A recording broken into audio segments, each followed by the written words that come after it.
काया वाच्या मने स्वामी समर्थांना शरण जाणे ही सोपी गोष्ट नाही. त्यासाठी आपण स्वामींचे परमभक्त असावे लागते. मन श्रद्धा आणि विचारांनी सुदृढ असेल तर स्वामींचे स्मरण मनाच्या गाभाऱ्यात सतत निनादत राहते. अंतःकरणात स्वामींच्या नामाचा अथक घोष सतत घुमावा लागतो. संपूर्ण शरणागती स्वीकारायची असेल तर स्वामीनामात अष्टप्रहर दंग राहावे लागते.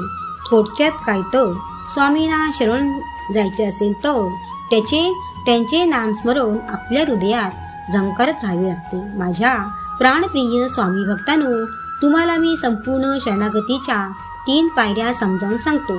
श्रद्धापूर्वक नामस्मरण हे शरणागतीची पहिली पायरी आहे.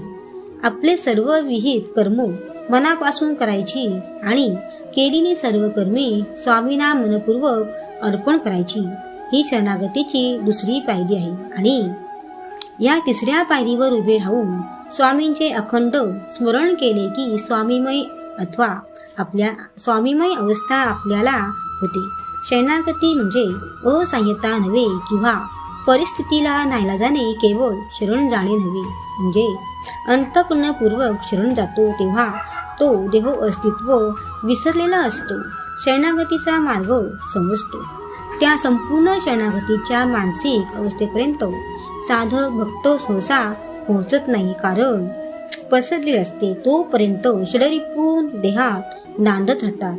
तोपर्यंत शरण अवस्था प्रयत्न करूनही एकदा का भरून व्हायला लागला की शरणागत मन स्वामींना संपूर्ण शरण जाते. मी कोणीही नाही ही भावना मनात मूळ भरून लागते. आपल्या भक्ती आयुष्याचे शिल्पकार केवळ स्वामीच आहे.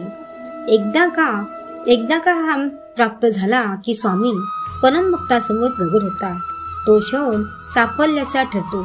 शरणागतीची फलश्रुती एवढे तुम्ही लक्षात ठेवा म्हणजे झाले. श्री स्वामी समर्थ.